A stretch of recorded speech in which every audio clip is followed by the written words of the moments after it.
Good morning and welcome to the new edition of Dr. Lamba's Awakening Call. In this generation, we pride ourselves on being democratic.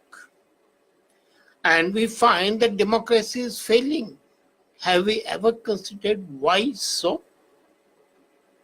But before we decide that it is a failing institution, let's look at the situation around the world. Democracy can be either presidential form or the prime minister, parliamentary form, the Westminster model. The presidential form, as exemplified in USA, is a constant civil war between the executive and the legislature, especially if the executive wants to be thorough and efficient. And the science of politics says either don't do anything disruptive or compromise. The compromise is something which is not a real situation. Chamberlain compromised with Hitler and the result was Second World War. Had he been firm in the beginning, there would have been no Second World War.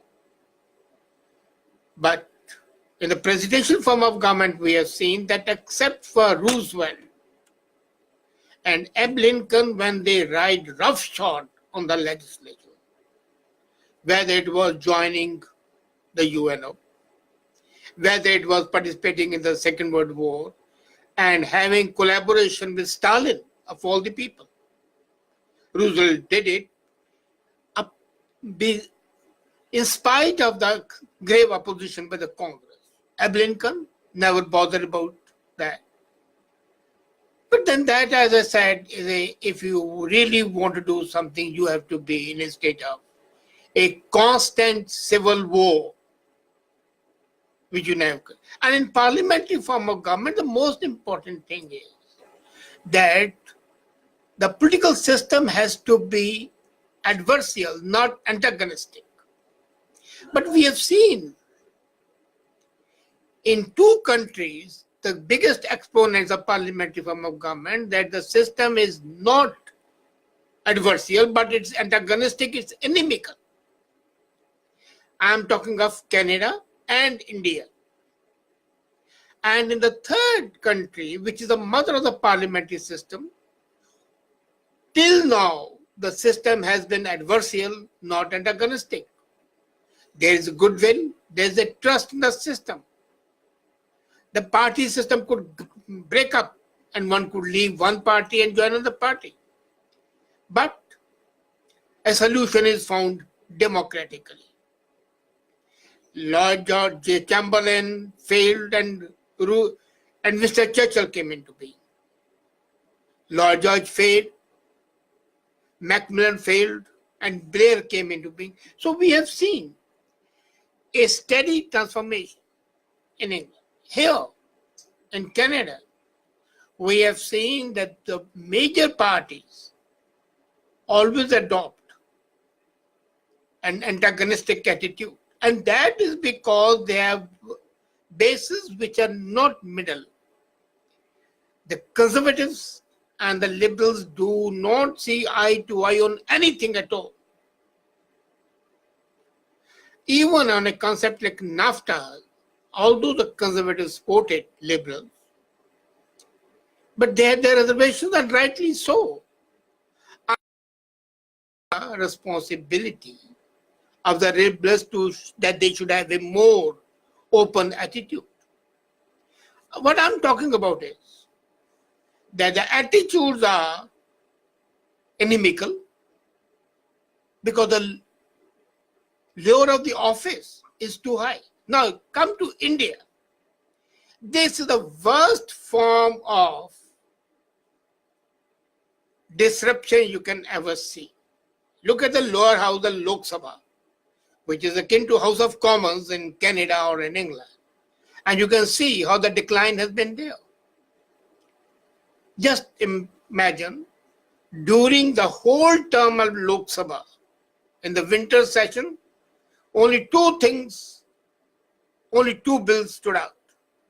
The penultimate session of the 16th Lok started on a very somber note. They were condolences on the death of Atal Bihari Vajpayee and Somnath Chatterjee, the former speaker. But then it was one of the fleeting moments where House showed some respect for the rules. Otherwise, the rules have been flouted with religious adherence, fanaticism. The majority of the sessions was fraught with disruptions. The regular disruption of the parliamentary proceedings and inadequate debates on the bills are the two things that stood out in this winter session. 43 bills were on the parliamentary legislative agenda and passing them over 20 days of the session. Now, imagine 43 bills, 20 days of discussion.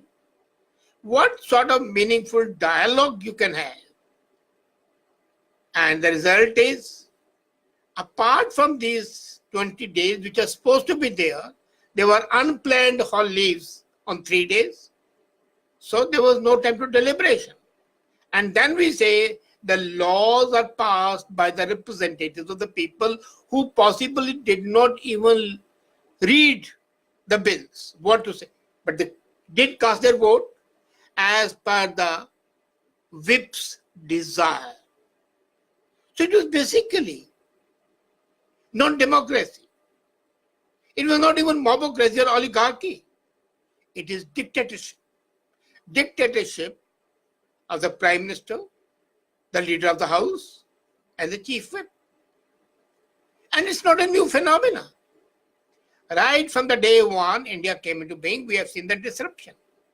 But in the earlier times, the disruptions were different. In the last decade, we saw MPs raise slogans. Should never be done in a parliament. You want decency. Snatch papers from the ministers. Use pepper sprays in the house. Is it not a right?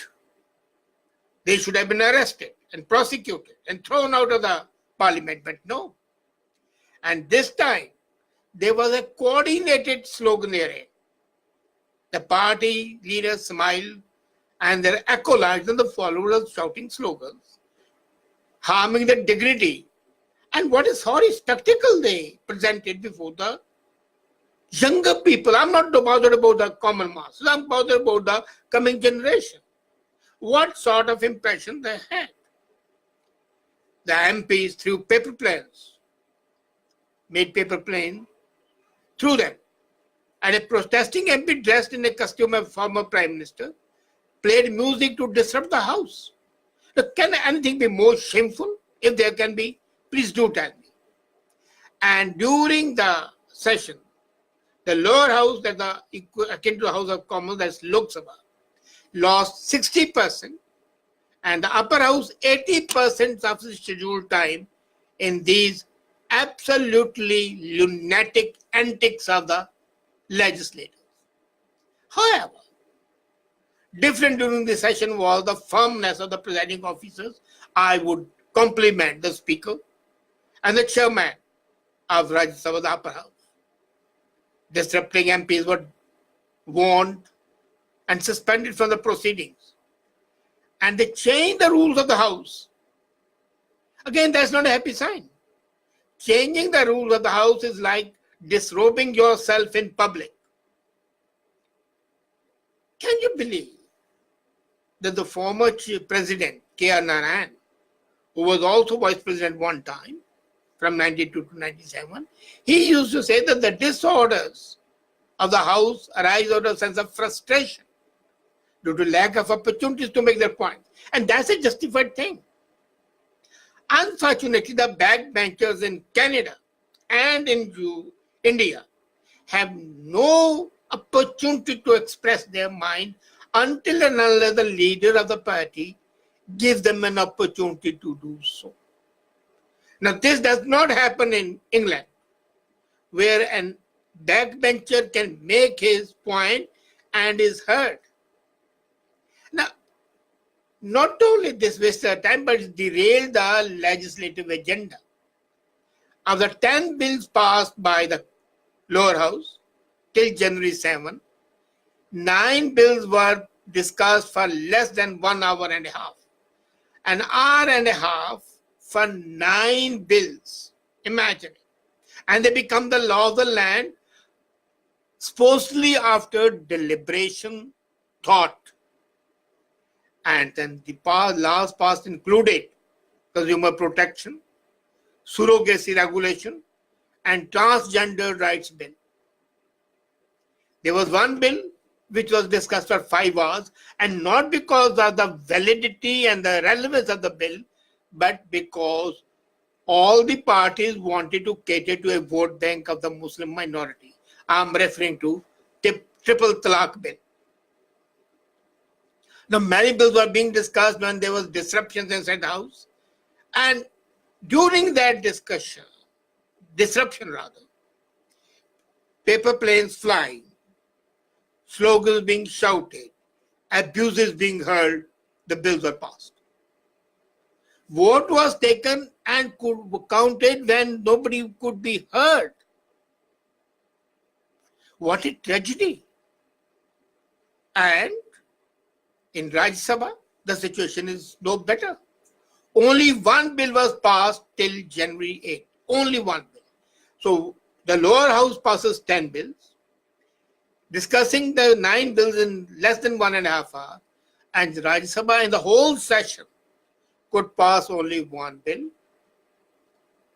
In the 16th Lok Sabha, 26% were referred to the legislative committees, as compared to the 15th, when 71% of the bills were referred to the committees for discussion. And committees are actually the place where the real discussion takes place.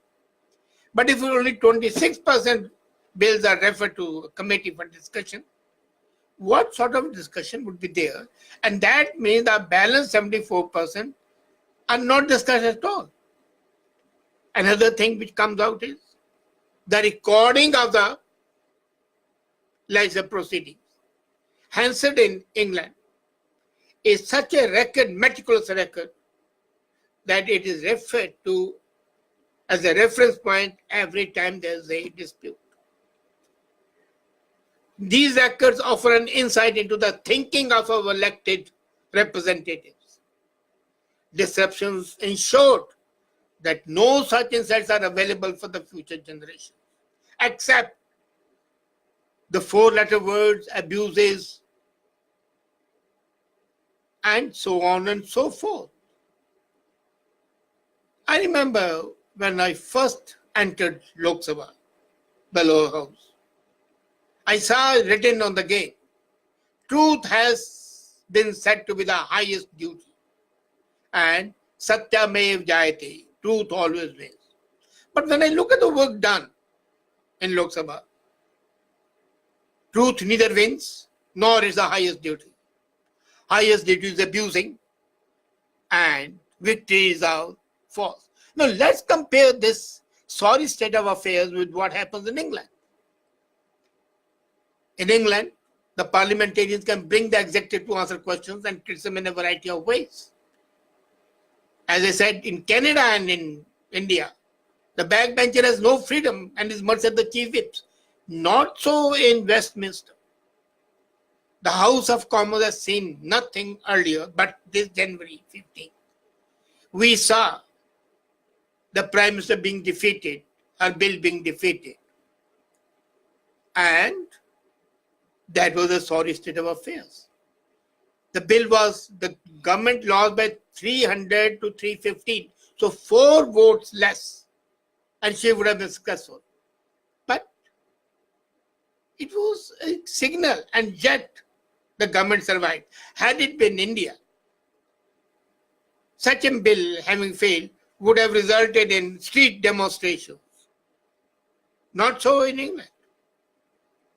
You remember when the referendum was declared, the parliament endorsed with passing a resolution calling it binding. This would never happen in Canada. Look at the recent driving laws. Every sane person opposed it. All the committees opposed it. And yet, the law was passed. despite all the opposition, because of the brute majority. The opposition very same pleas were ignored with a contempt that it didn't deserve. So why is it that when we base the parliamentary system on the British principles, why we do not implement it with the same fidelity and honesty? The one reason is the cultural difference. And the second is the sense of responsibility and the sense of trust that is not there in the elected officials. And the most important is that whips have too much of power. Now here is up to the elected representatives to ensure and tell their leaders, look here, you are the leader, but you are not a boss. The present leaders of all the parties, I'm not pick up one, are behaving like mafia bosses. They have got to wake up and tell their people, look here, we are leaders because of you. And we'll listen to you, but the decision would be ours. At present, they don't even listen to them. I agree. Leader is to advise, to suggest, and to lead. But here, they don't suggest. They don't lead. They just order. And the result is that the very concept of democracy is discounted, sullied, spoiled, and buried in mud. It's time we wake up and ensure that the institutions do not lose their validity and their functioning is smooth. Otherwise, there's no difference between a totalitarian country like China and a democratic country like India or Canada for that matter. I took up India in detail just as an example. And let me tell you, Canada is no better. Both are equally undemocratic, at least today. Let's hope that the same values once again hold sway. And we can say that this is what democracy ought to be. Thank you.